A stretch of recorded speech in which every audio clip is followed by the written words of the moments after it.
பார்த்து.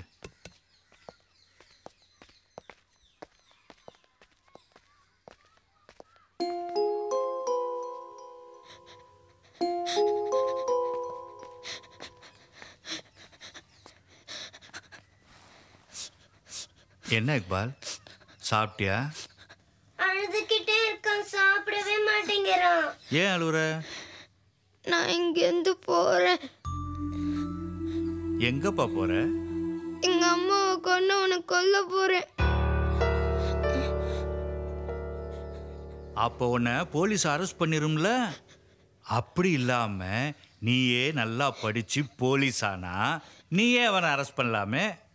இவரு யார் தெரியுமா? உன்னை இங்க கொண்டு வந்து சேர்த்தாங்களே ஜானகி அக்கா, அவங்க ஃப்ரெண்டு. ஷேக் ஹேண்ட் கொடு.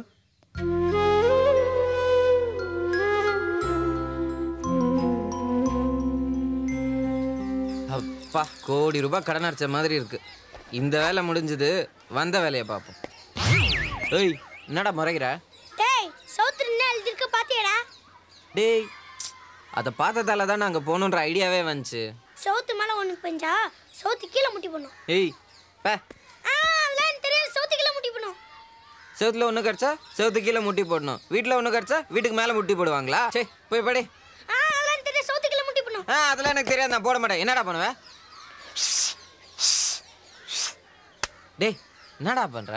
விசில் அடிக்கிறேன். அது அப்படி இல்லை ராஜா. 2 விரலை இப்படி மடக்கி இப்படி வச்சு எல்லாருக்கும் விசில் அடிக்க கற்றுக்கணுமா?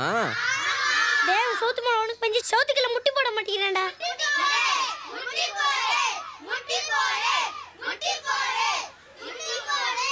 டேய் வேணாண்டா, அண்ணன் பாவம்டா, வலிக்கும்டா.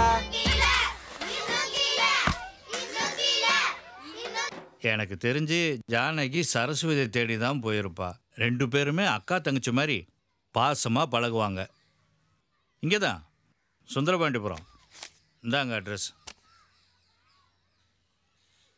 ஒருவேளை ஜானகி இக்பால் இங்கே கொண்டு வராமல் இருந்திருந்தா அந்த பையனோட கதி என்ன இருக்கும்?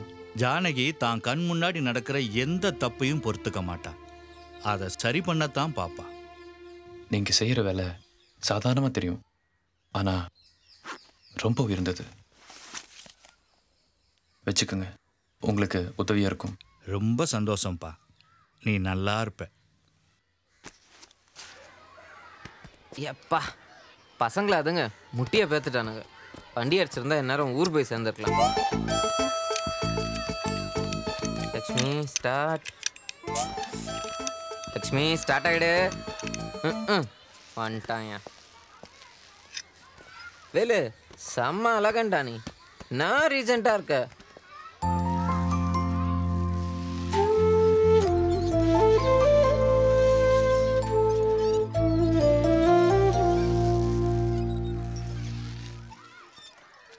பாஸ், அப்புறம் எங்க? சுந்தரபாண்டிபுரம். ஐயோ, அது எப்படி பாஸ்? நான் போற இடத்துக்கே நீங்களும் போறீங்க. நானும் அங்கே தான் போறேன். வாங்க போகலாம். உண்மையிலே அந்த சந்திரசேகர் காடு தான் பாஸ். அந்த வாண்டுகளுக்கு யாருமே இல்லையா. அவர் தான் சாப்பாடு போட்டு படிக்க வைக்கிறாரு. நமக்கும் அந்த மாதிரி யாராவது கிடச்சிருந்தா என் வாழ்க்கையும் பல்சர் மாதிரி பல்ச்சுனா இருக்கும். குந்தானியக்கோ, நீ அச்சதுல தப்பே இல்லை. எடுபட்ட பையல வண்டி பறக்குது பாஸ். ஜப்பான்காரனா சும்மாவா? அவனுக்கு மூக்கு தான் செப்ப, மூளை செம்ம ஷார்ப்பு. சூப்பராக செஞ்சுருக்கான். இந்த மாதிரி வண்டிலாம் நான் ஓட்டணும்.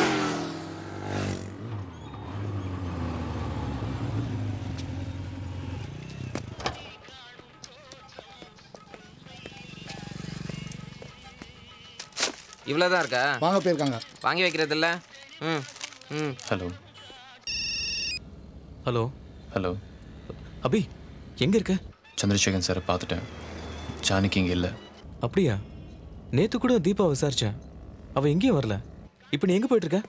ஜானகியை தேடி. பாஸ், இதுக்கும் சேர்த்து. ஏண்டா வேலு, எங்க பஜாஜ்? பஜாஜில் சித்தப்பு, ஹோண்டா ஃபாரின் வண்டி. ஃபாரின் பைக்கா? சரி சரி, எப்ப எடுத்துட்டு வர? பார்ட்டி சுந்தரபாண்டியபுரம் போயிட்டு இருக்கு. அசரம் போது ஆட்டையை போட்டுறேன். நீ தாண்டா அருமையான ஆட்டக்கார. சீக்கிரமா வாப்பா. சரி சரி, எவ்வளோ தருவ? ஒரு 10,000 ரூபா வாங்கிக்க. 10,000மா? எல்லாத்தையும் எனக்கு கொடுத்துட்டா நீ என்ன பண்ண வச்ச தப்பு? பரவாயில்லடா, நான் என்ன அடுத்தவனுக்கா கொடுக்குறேன், உனக்கு தானே கொடுக்குறேன். அடிங்கொய்யால, நான் எல்லாருக்கும் சுண்ணாம்பு தடவைனா நீ எனக்கு விளக்கெண்ணெய் தடவுறியா? உன் சைலன்சர்ல கீர் ராடு விட்டு ஆட்ட 20 லட்ச ரூபா வண்டிக்கு புண்ணாக்கு 10,000 தான் தருவீங்களோ?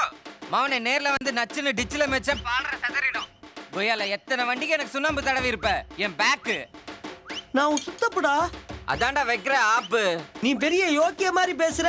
நீ என்ன சொந்த வண்டியவா கொடுக்குற? திருட்டு வண்டியை தானே கொடுக்குற. நீ திருட்டு போயதான்டா. என் பைப்பு திருடுறதுனா உனக்கு அவ்வளோ கேவலமா போச்சா? உழைச்சி சம்பாதிக்கிறது தான்டா ஈஸி, திருடுறது தான் கஷ்டம். திருடி பார் தெரியும்.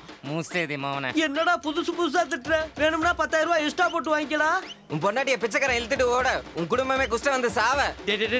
என் பொண்டாட்டினா எனக்கு உசுர்றா. அப்ப நாங்க என்ன கொசுரா? சரி சரி புரியுது. அதுக்காக ஏன் இப்படி திட்டுற?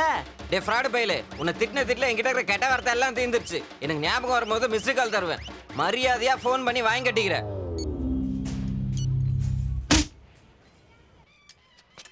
சேச்சே, நாட்டுல திருட்டு பசங்க ஜாஸ்தி ஆயிட்டாங்க பாஸ். யாரையுமே நம்ப முடியல. என்னமா நடிக்கிறானுங்க. இந்த பழப்பு பொழைக்கிறதுக்கு தூக்க மாட்டிட்டு சாவலாம். ஒரு காலத்துல துணிக்கும் சாப்பாட்டுக்கும் தான் பஞ்சமா இருந்தது. ஆனா இப்போ நீதிக்கும் நேர்மைக்குமே பஞ்சமாயிருச்சு. இவனுங்களெல்லாம் இந்த பைக்கை வித்தா எவ்வளோ கிடைக்குமோ அதை விட கூட இருக்கு. எனிவே, இவ்வளோ தூரம் கூட வந்ததுக்கு தேங்க்ஸ்.